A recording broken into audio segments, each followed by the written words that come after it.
सोनामुखी, हरड़, मुलेठी जैसी अनेक जड़ी बूटियां और हजारों वर्षों का प्राचीन आयुर्वेदिक ज्ञान इस एक बोतल में समाया हुआ है। कायम टैबलेट, आपकी खुशियों का साथी। बांग्लादेशी खिलाड़ी मुस्तफिजुर रहमान का मामला अब सिर्फ खेल तक सीमित नहीं रह गया। ये विवाद खेल की गलियों से निकलकर राजनीतिक गलियों तक पहुंच चुका है और एक के बाद एक प्रतिक्रियाएं इस मामले पर सामने आ रही है।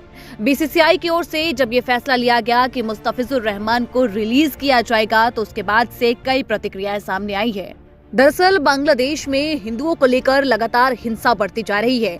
हिंदुओं के ऊपर हो रहे अत्याचार को लेकर भारत में इस पे विरोध देखने को मिल रहा है। भारत के लोगों में गुस्सा है, जिसकी वजह से अब भारत में जो आईपीएल 2026 खेला जाएगा, उसमें बांग्लादेशी खिलाड़ी मुस्तफिजुर रहमान की मौजूदगी ने लोगों के मन में और भी ज्यादा गुस्सा भर दिया। और जैसे ही कोलकाता नाइट राइडर्स ने मुस्तफिजुर रहमान को अपनी टीम में रखा, तो उसके बाद से लोगों में गुस्सा और भी ज्यादा बढ़ गया। लोगों ने कहा कि कैसे जब बांग्लादेश में हिंदुओं पर इतना अत्याचार हो रहा है, तो बांग्लादेशी खिलाड़ी भारत में खेल सकता है। मुस्तफिजुर रहमान का मामला सिर्फ क्रिकेट फैंस तक सीमित नहीं रहा। बता दें कि संगीत सोम, जो कि भाजपा के नेता है, उनकी ओर से भी सवाल उठा दिए गए कि आखिर क्यों बांग्लादेशी खिलाड़ी को खेलने का मौका दिया जा रहा है। उन्होंने कोलकाता नाइट राइडर्स के मालिक शाहरुख खान तक को गद्दार कह दिया और यही कारण है कि विवाद बढ़ता देख के बीसीसीआई की ओर से फैसला लिया गया कि मुस्तफिजुर रहमान को रिलीज कर दिया जाएगा और अगर केकेआर को उनकी जगह पे कोई और खिलाड़ी चाहिए होगा, तो उनको रिप्लेसमेंट खिलाड़ी भी दिया जाएगा। लेकिन अब बता दें कि इस पूरे मामले पर आध्यात्मिक वक्ता अनिरुद्ध आचार्य ने भी अपनी प्रतिक्रिया दे दी है। आचार्य ने कहा है कि ये अच्छा है कि अब बांग्लादेशी खिलाड़ी हमारे देश में नहीं खेलेंगे। बीसीसीआई और केकेआर ने भारत के लोगों की भावनाओं का सम्मान किया है। जो लोग हिंदुओं को मार रहे हैं और जला रहे हैं, उनसे हमारे कोई संबंध क्यों होने चाहिए। हमारे संबंध तभी सुधरेंगे जब आप हिंदुओं की सुरक्षा की गारंटी लेंगे।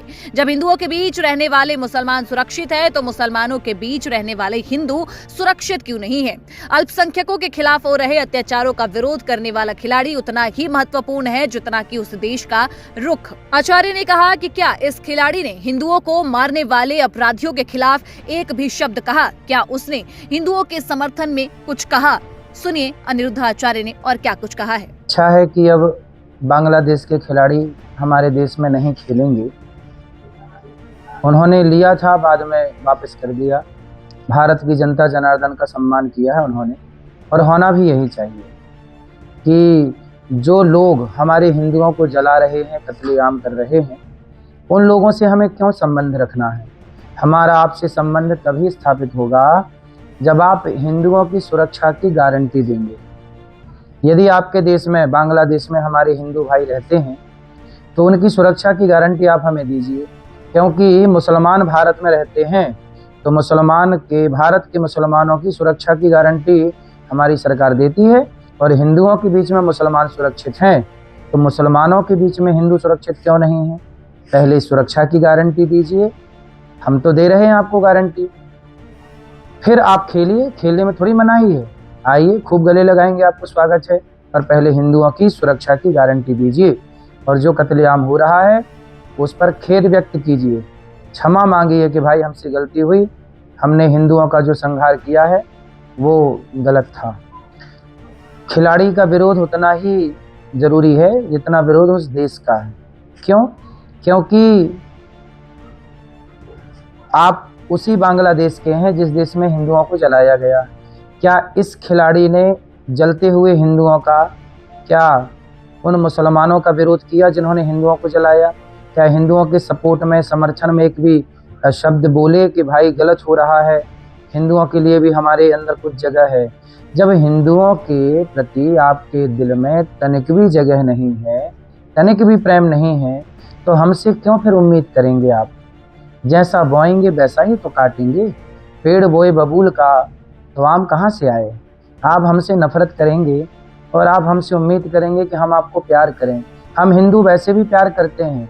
सांप जहर उगलता है, फिर भी हम हिंदुओं से दूध पिलाते हैं। ये हमारी संस्कृति और हमारे संस्कार हैं। दया धर्म का मूल है, पाप मूल अभिमान, तुलसी दया न छोड़िए जब तक घट में प्राण। हम हिंदुओं के रगों में जो खून है उसमें कूट कूट के दया भरी है। दया ना होती तो पृथ्वीराज चौहान 17 बार क्यों मोहम्मद गौरी को क्षमा करते, और उसने पकड़ा तो उसने एक बार भी मौका नहीं दिया।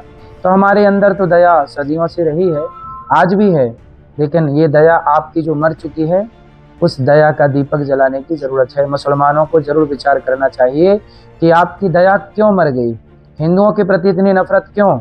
हालांकि बीसीसीआई की ओर से ये निर्देश दे दिए गए हैं कि केकेआर मुस्तफिजुर रहमान को रिलीज कर दे और अगर उन्हें कोई और खिलाड़ी चाहिए तो उन्हें रिप्लेसमेंट खिलाड़ी भी दिया जाएगा। लेकिन अब ये मामला यहीं तक सिमटता हुआ नजर नहीं आ रहा है, आगे भी ये मामला तूल पकड़ सकता है। इस पूरे विवाद पर आपकी क्या राय है, हमें कमेंट सेक्शन में जरूर बताइएगा और देश दुनिया की तमाम जानकारी के लिए देखते रहें दैनिक जागरण।